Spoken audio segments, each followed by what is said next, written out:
This is the title of my talks, that is some enumeration problem for Pell-Abel equation. I will explain everything in the course of this talk. And so this talk is based on a joint work of myself and Quentin Jandon from Mexico. And there is a paper in Composita Mathematica, which was published last year. So everything can be, the details of my talk can be found there. And I will just give some superficial view of this topic. So let's go. The story I am going to talk about, it started exactly 200 years ago. You see, in 1826, when Niels Henrik Abel, it's a prominent mathematician from Norway, he published a paper. Yes, you see this.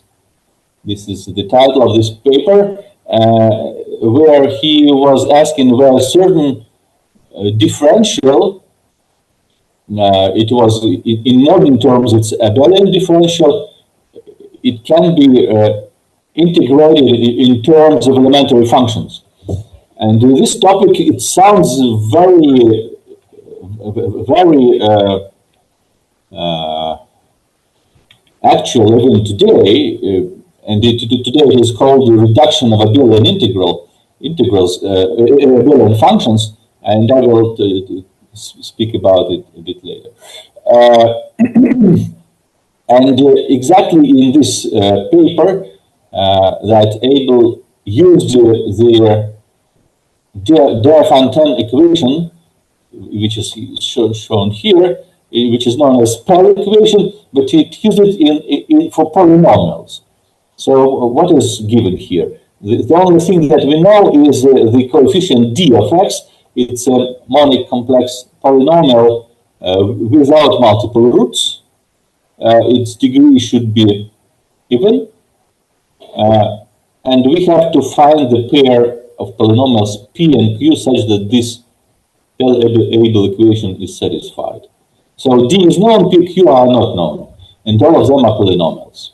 We, of course, can consider it for real polynomials, but in this talk, they all will be complex. They can be real, but not necessarily.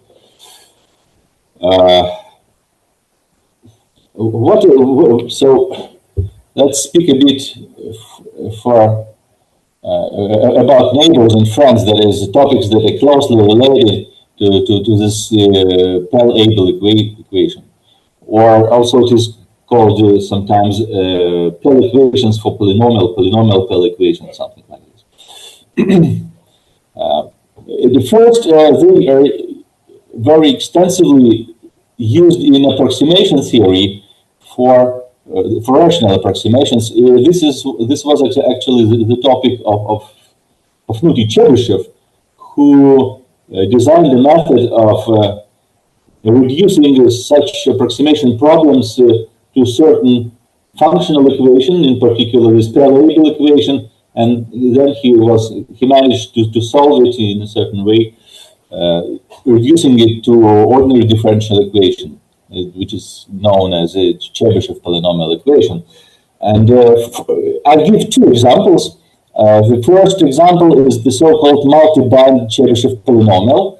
That is, we have the same optimization problem as we have for the Chebyshev. That is, we have to minimize the C norm of a polynomial with a fixed leading coefficient on a sequence of bands. For Chebyshev, classical Chebyshev, we have just one band, but we can consider the same problem for a sequence of bands. For instance, the first picture shows the result of such optimization on certain four bands. So certain four bands. So we see that here it is rescaled.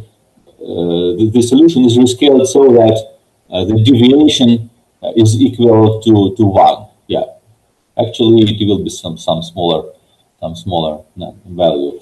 And another picture shows the so-called problem about optimal stability polynomial, which appears in optimization of explicit multi-stage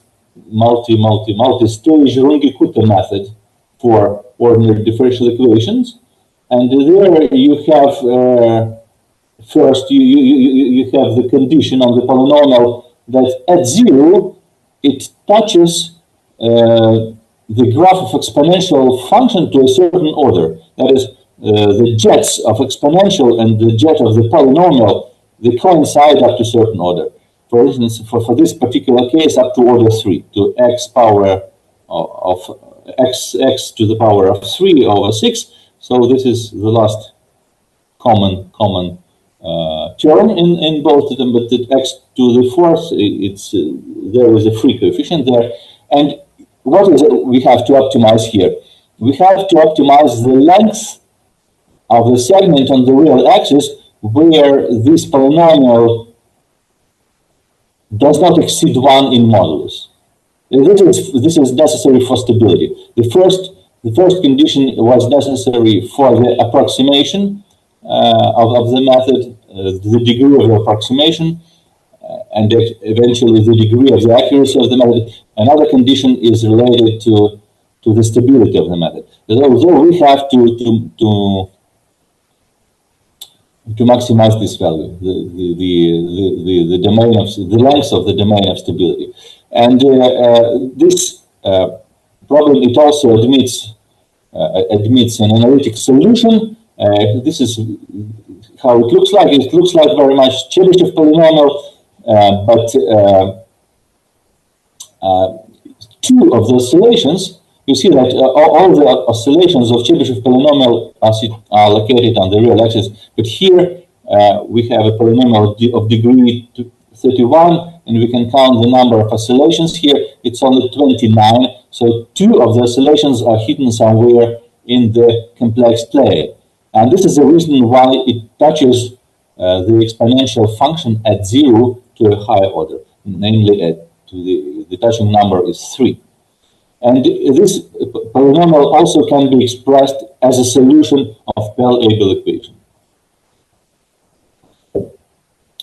And there is a development of this topic which is related to electrical engineering, namely certain optimal synthesis of multi-band filters. So one of the filters is shown here on the picture. You see here some collection of cavities which are joined by waveguides, and well, to make it optimal, we have to solve certain problem for rational functions, and also it is also a multi-band approximation. That is, we have certain passband and stop bands for the filter, and we have to approximate certain two-valued function. The simplest problem of this type was solved by Bogatyrev, who was a pupil of Chebyshev nearly 150 years ago, and this is called Bogatyrev fraction, and it is better known to electrical engineers than to mathematicians, and there is some equipment, some gadget which was devised on the base of this mathematical invention. And what we see here is the graph of a rational function of rather high degree, which approximates either -1 or 1, that is a two-valued function, on different bands. Yes, here we have a set of stop bands and pass bands. Totally, there are 99 bands in this picture. So surprisingly, but this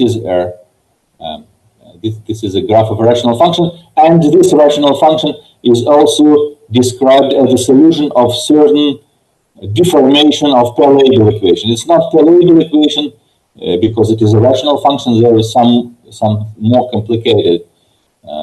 It is a bit more complicated, but still it's very close. It's very close. So there are much more applications, and not applications, but topics which are close to the theory of Pell-Abel equations. And first of them is the reduction of Abelian functions. This topic started, yes, the whole topic started from this, of course. It means that we have Abelian functions of many of several variables, and sometimes they can be expressed in terms of functions of just few variables, and this is exactly called the reduction of Abelian functions. And this phenomenon happens sometimes, and it explains lots of other phenomena, for instance, in solid tones, etc. Also, there are applications in algebraic geometry, as here I would say the spaces of differential stratified by multiplicities of zeros.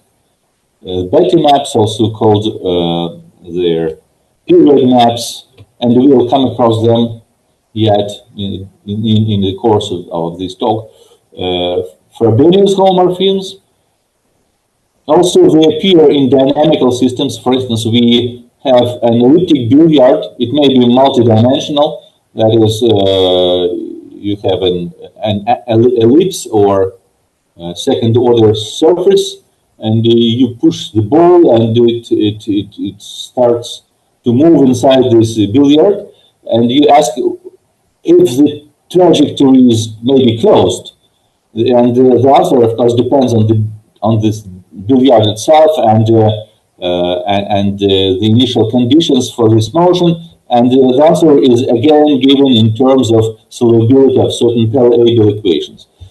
Also, there is some mathematical game which is known as a Poncel aphorism. It's very close to, I will not explain what does it mean, but this is a mathematical term actually.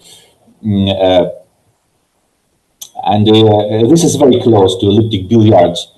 And here the answer is again given in terms of solvability of certain Pell-Abel equation.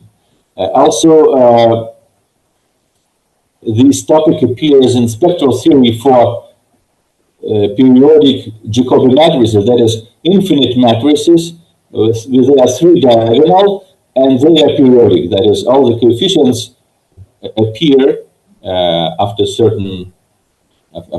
some periods. And the spectrum of such matrices in L small 2 space, it has a band structure, and this band structure is it is described in terms of solutions of certain Pell-Abel equations. Also, it is very close because we see that there are. I will return back maybe here. You see that solutions of Pell-Abel equations, like here, they have too many aligned critical values, like for Chebyshev polynomial, but there are some amount of exceptional critical values. So in a sense, they are very close to their properties are close to the properties of so-called Berry maps, and they may be also described in terms of descendant funds, which were introduced by Grothendieck. And if Berry maps are polynomials, they are called Shabbat polynomials, and certain class of Shabbat polynomials, they are the solutions of Pell-Abel equations. Of course, not all of them. General Shabbat polynomial is not a solution, but some of them are.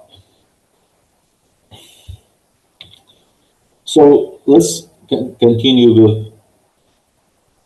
with our equation. And each Pell-Abel equation, it has a trivial solution when for the first polynomial p is equal to plus or minus 1 and another is equal to 0. then we have a solution, but it is a trivial solution, it's not interesting. And for the general polynomial d, for the general equation, there are no other solutions. So there should be very specific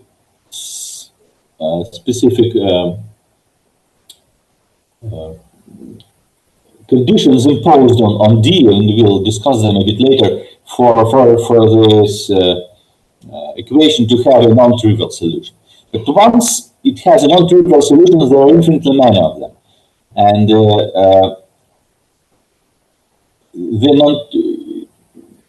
among them, there is a solution with a minimal degree of P, and it is called primitive. And this primitive solution, it generates all the rest solution by certain multiplication or a group structure on a set of solutions. So one can check that if you have two solutions, PQ and P prime, Q prime, you can, in a sense, make a composition of them or a product of them in the following way, and this new polynomial will be again a solution of Pell-Abel equation. So in this way, primitive solutions, they generate all the rest solutions, and this is a special. This identity is a special case of Brahmagupta identity, which is known from 6th century Anno Domini. So the problem, the enumerative problem, which is naturally related to Pell-Abel equation, is to find the number of connected components in the space of Pell-Abel equations. Of course, they are enumerated by their coefficients d, such that the degrees of the coefficients and the degree of a fixed solution, the degree of the primitive solution are fixed. So we fixed the G and N. N is the degree of the primitive solution. So, of course, there are some trivial cases.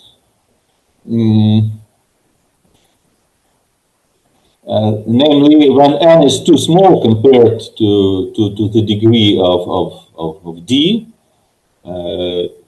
namely if this inequality holds, there are no non-trivial solutions. You can check it that the leading coefficient in the Pell-Abel equation does not cancel in this case. If solution is not trivial. So this is a trivial case, and another trivial case is G equal to 0. And this case, by changing the independent variables, we can think that d of x is equal to x squared minus 1, and then the primitive solution, it has this form, x and 1. Yeah, n is equal to 1, so the primitive solution has degree n. So this is also a trivial case. And above, very few was known about those trivial cases. When we started to think about this problem with Quentin, in particular, Quentin knew everything about the case G equal to 1, that is, the degree of the coefficient d is equal to 4, and he has a complete understanding of what's going on. And above that, there were only partial results about solvability, no, not solvability, but the number of components. In particular, but they were very partial, really. Now, for instance, Umberto Zanier has published a paper in Acta Mathematica about, if I'm not mistaken, the degree of d was equal to 6, that is g equal to 2, and he has shown that certain equations has finitely many connected components.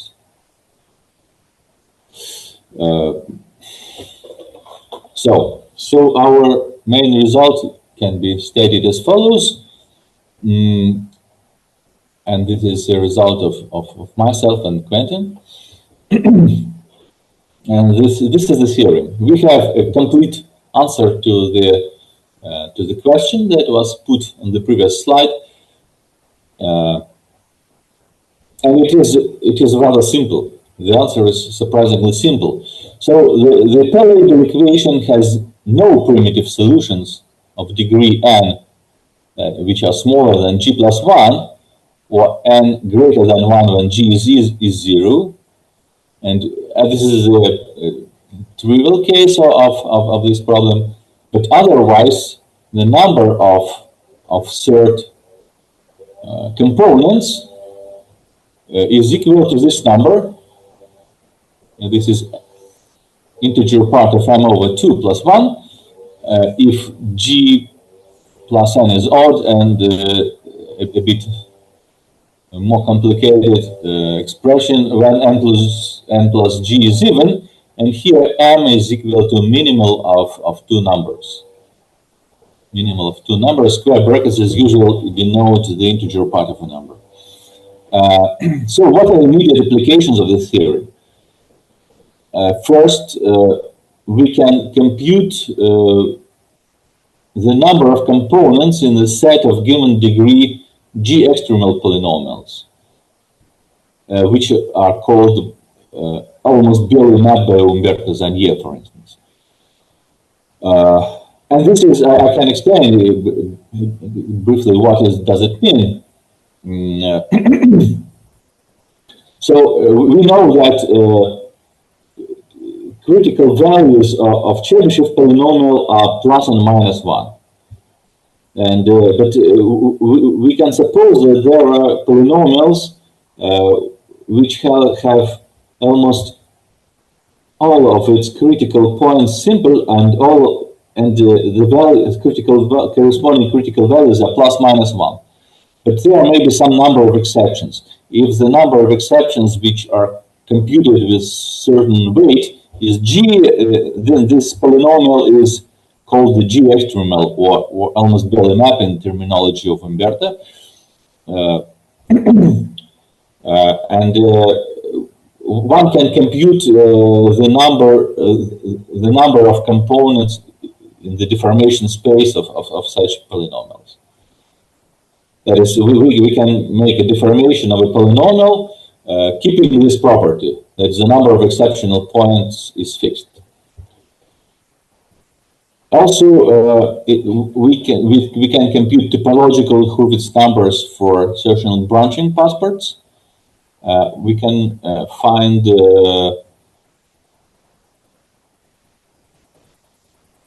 the space, the number of components in the space of genus G elliptic curves with a pair of points in involution mapped to torsion and torsion points of the Jacobian. And we can compute the number of components in the moduli space of primitive differentials of order k with a unique zero of high order. This is inevitably this one on curves of genus 2. So we have to start from the solvability criterion for Pell-Abel equations. And the first criterion of this kind was given by Abel himself. He said that the equation is solvable if and only if the expansion of square root of d into a continued fraction is periodic. Yeah, and frankly, this criterion is not very good because it's rather difficult, and you can continue making this continued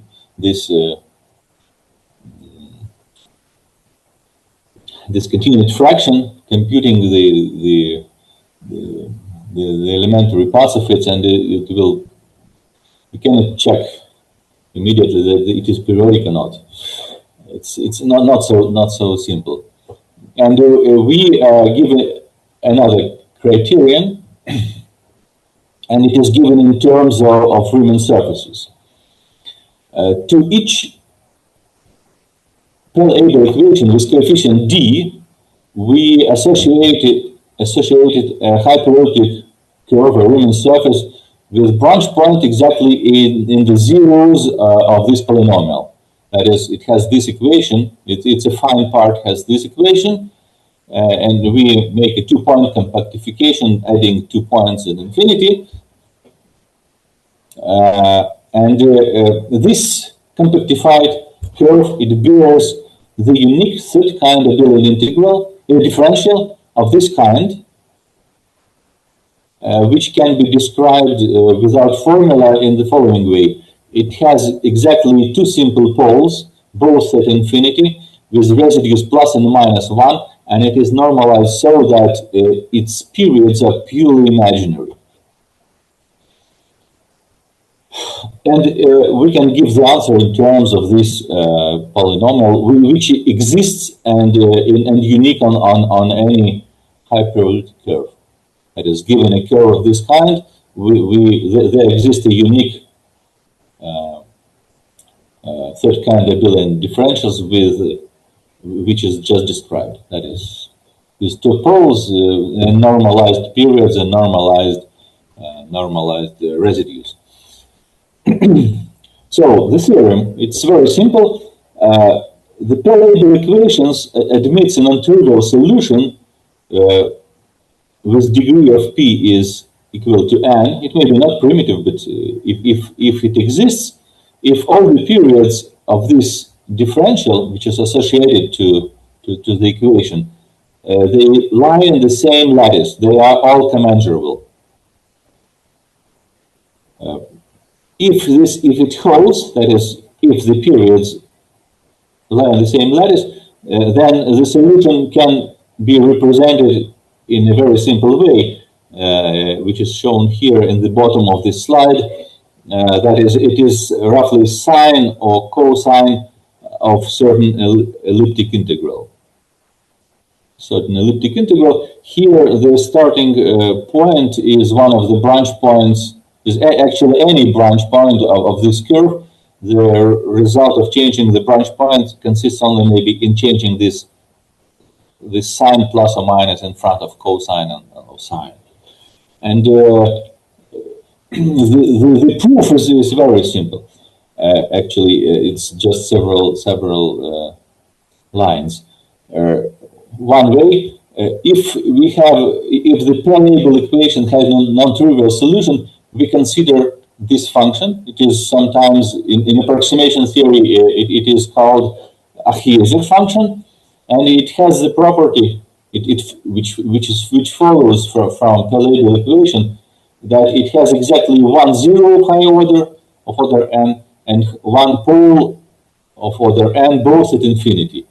And then we take the logarithmic derivative of this function, and we get the differential, which is we get the differential which is associated to the equation, because it has correct poles and it has purely imaginary periods. But in addition, all its periods are quantized, because the values of logarithm for a given value are quantized. So we can add 2pi. So all the periods of this differential, they lie in the same lattice. It is one way. And conversely, if the lattice condition holds, that is, all the periods of the associated differential lie in this lattice, then you can check it. It's very simple. Check that both those two equations, yeah, for p and q, actually they are polynomials in X, and then the Pythagoras theorem, which is This is sine squared plus cosine squared, which is true not only for real values but for arbitrary complex z, can be read as Pell-Abel equations. So you can rewrite this identity as a Pell-Abel equation. And now we need a tool for the effective control of periods of this differential during the deformation of the curve. And to this end, a certain graph calculus has been developed. It was done yet in the beginning of this century yet, but for the reasons related to approximation theory. And eventually, this technology gives us the upper bound for the number of components. Roughly, given any curve, we can associate certain graph and to this curve, and we know certain rules for manipulating with this graph so that the periods of the associated differential remain intact. And using these rules of manipulation, we can bring the graph of the curve to one of several standard forms. And the number of these standard forms will give us the upper bound for the number of components that we are looking for. So I think that it would be better if I explain this construction in more details, because it is first, it is very important, and it can be used for many other problems too. In particular, there are applications of this construction to finding the range of certain period maps, etc.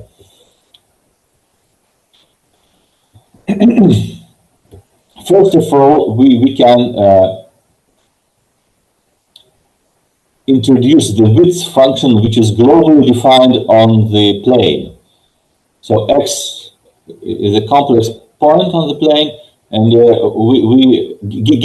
given a curve M and the associated differential on it, we can compute the differential. We can compute a function like this. This is a real part of Abelian differential between the branch point of the curve and the current and a point of a curve which covers the argument. Yeah, this upper bound, it covers the argument of the function.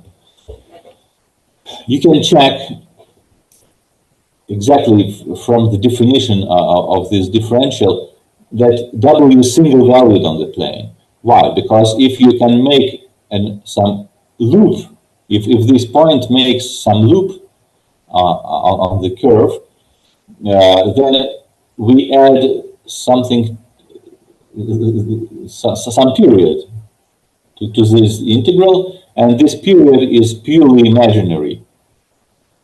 So the real part will remain intact. Moreover, if we take this function is, if we do not consider the absolute value here, is odd with respect to the hyperelliptic involution, that is with the change of W. So actually this function is well defined on the plane. So it is also harmonic outside its zero set, that is where it is equal to zero. The harmonicity is spoiled there because you take the modulus.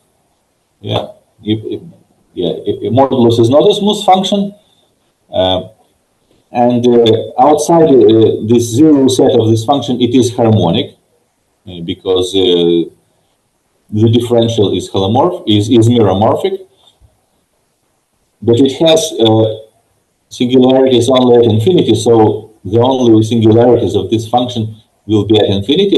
Actually, there will be a logarithmic pole at infinity, and also it vanishes at each branch point E. This is a bit more complicated, but it is also true.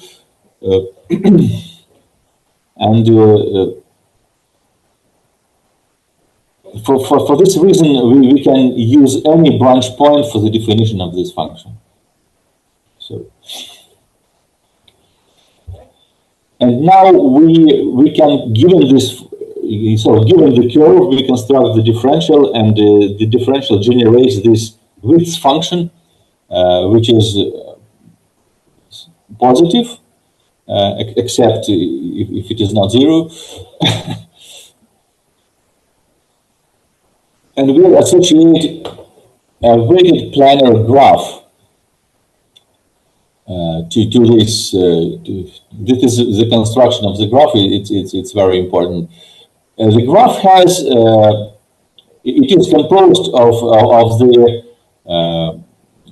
vertical and horizontal trajectories of the quadratic differential. You see that if we square our differential d eta, so we get a quadratic differential which is well defined on the Riemann surface. That is, it survives after the hyperelliptic projection. So it is well defined on the sphere, and it has two sets of trajectories, vertical and horizontal. And the vertical trajectories are the level lines of function w, and horizontal trajectories are exactly the steepest descent lines for this function. That's orthogonal family of trajectories. For instance, if genus is equal to 1, we have two branch points. Here, I will give construction by example. There is a formal definition, but it's because we have very few time, it's better to explain it by example. For instance, if we have a torus that is genus 1 curve, it has exactly 4 branch points, and those 2 branch points are pairwise connected by the set of zeros of function w. So it's like a valley. Yeah, it's like a valley in the profile. But also there is both sets of zeros, they are analytic curves which connect the branch points. They will be part of the graph, the vertical part of the graph. But also there is a saddle point between the values, because the function grows at infinity, so the saddle point is inevitable here, and it is related to the zero of the associated differential d eta. It is somewhere here, and we emanate two steepest descent lines of our function from this saddle point toward the set of zeros. So this is also the trajectory of quadratic differential, and it starts at saddle points and ends at the zero level set. So this is the graph. So it has 1, 2, 3, 4 vertical components and two horizontal components. And also we equip every segment of this graph, every edge of this graph, by its length in the metric related to quadratic differential. That is, we take the modulus of eta and integrate it along the edge. So we have a graph like this with certain numbers on the edges. In the case of genus 2, the construction is roughly the same. So we have here 6 branch points. So the thin green line are the level lines of width function w, and those 6 branch points are pairwise connected by the set of zeros of function w. So this is a kind of, maybe we can consider that this is a landscape, and this is a river, but here also some a pass, it's a saddle point. There will be two saddle points in case of genus 2, and from each saddle point we emanate the horizontal trajectory, that is the steepest descent line of function w toward it hits the zero set of the same function. So we get the graph something like this, and again we equip its edges with its length in metric of quadratic differential.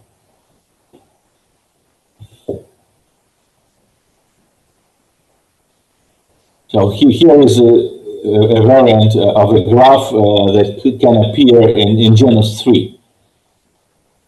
In genus 3 we have something like this, and the order of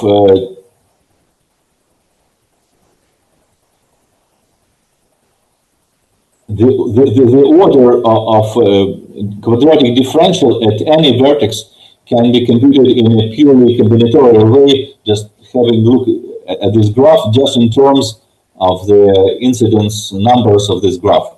For instance, the order of V here is equal to 2, because this is a square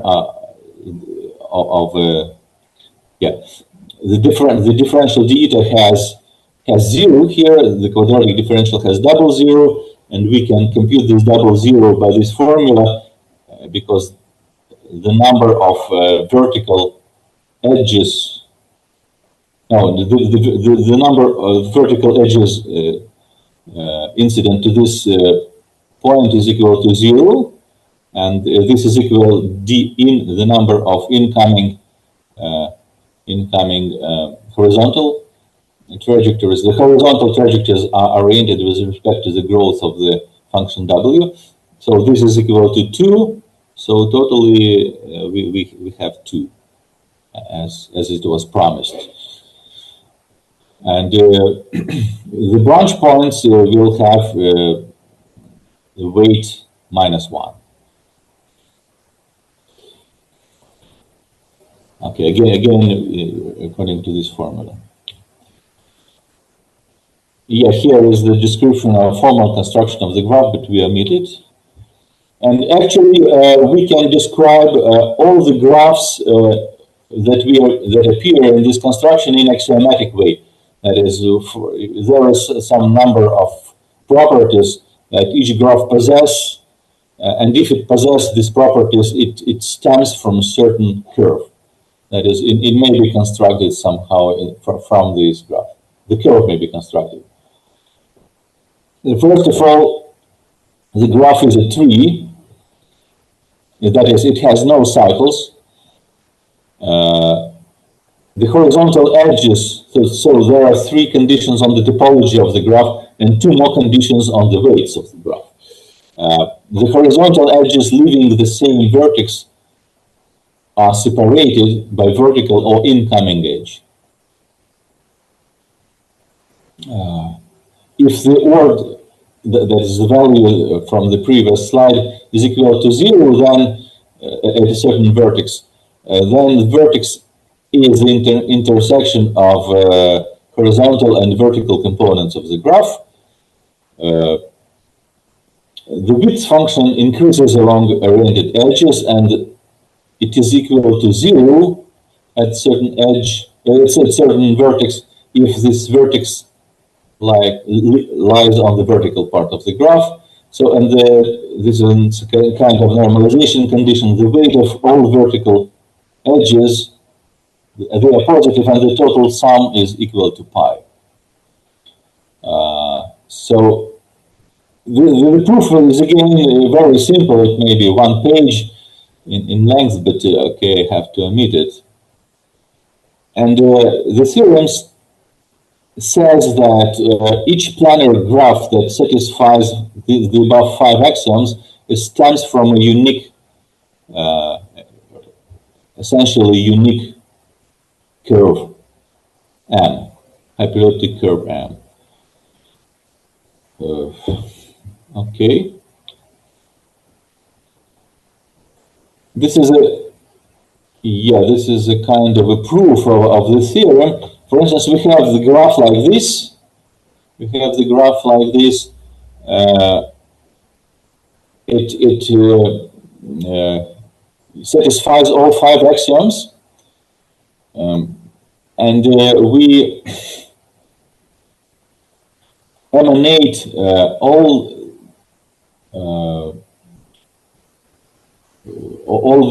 horizontal trajectories that we thus far did not use. That is, we emanated from each vertex of this picture, of this graph, and we get something like this. And according to the axioms, every complement to this extended graph will have the structure, the same structure.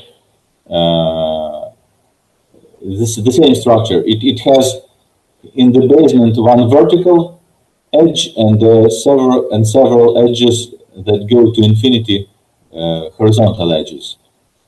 And one can check that if you draw this picture for the actual Riemann surface, every complement to every domain in the complement to this graph is mapped to a half stripe by the Abelian differential, and this is the way we can construct our Riemann surface from the graph. That is, it is constructed by gluing certain number of half stripes, and the parameters of gluing, how to glue this surface from half stripes is given by the graph. So roughly, this is the sketch of the proof of that theorem. And now we have to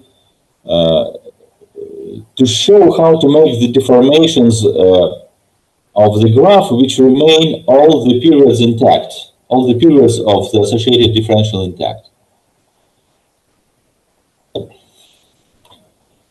First of all, we can for any cycle on the curve, we can compute the periods in terms of the weights of vertical edges only. This is just example. For instance, the integral over the cycle C is given in terms of weights of those two vertical edges as follows, and the integral along C2 is related to the weights of those two edges, and we see that locally, as a periodic deformation of the graph, it consists in changing the weights on the vertical parts of the graph in the following way. For the general saddle point, it's related. This deformation is related to a saddle point, and there are exactly as many saddle points as parameters we need for the deformation. So this is the typical. All the deformation are included in this scheme actually.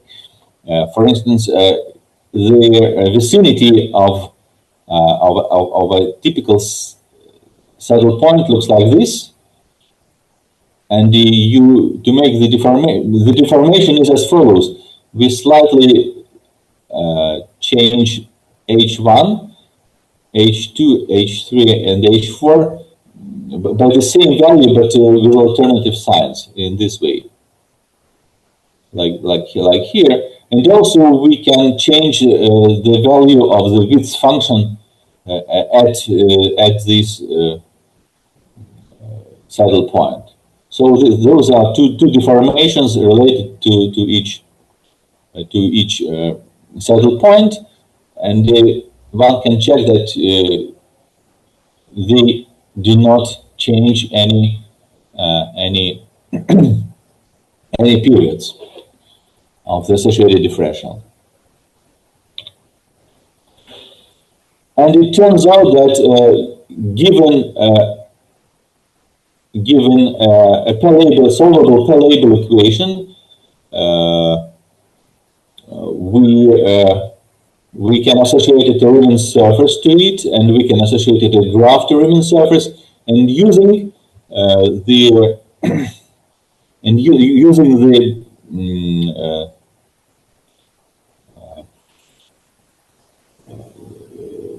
the transformations, the isoperiodic transformations of this graph, we can bring the graph, which is corresponding to Pell-Abel equation, to some standard form, and it looks like this.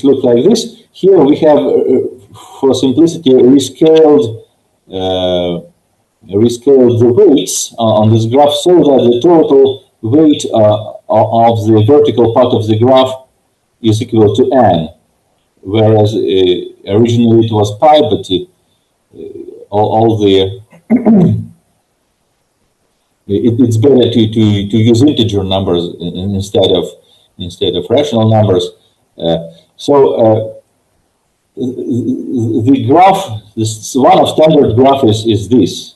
So we have, and by the way, this graph corresponds to Chebyshev polynomials on several segments.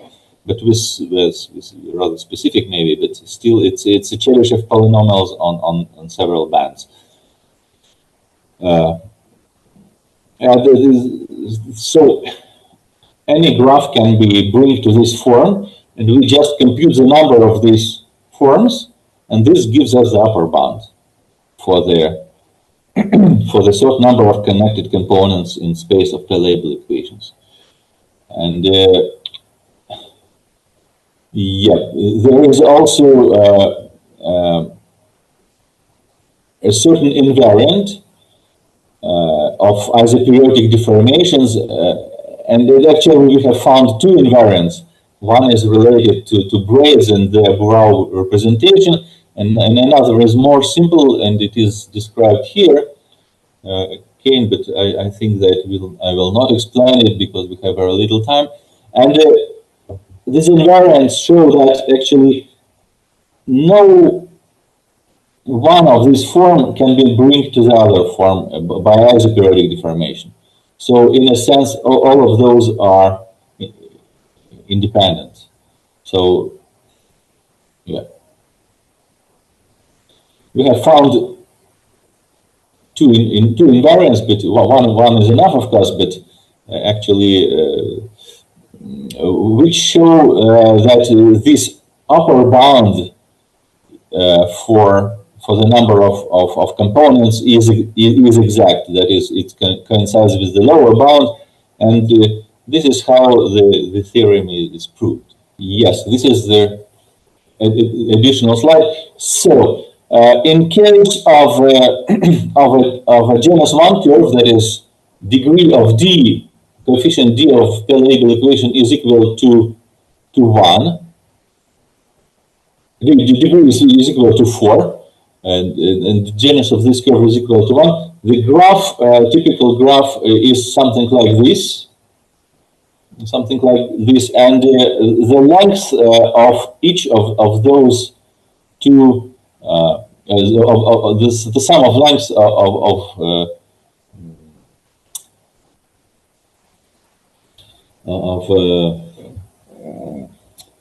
of these edges is integer with the normalization that I was talking about. So if it is, and we have to make a transformation of this graph such that all the periods remain intact, and this is done in the following way. That is, this set of horizontal trajectories. We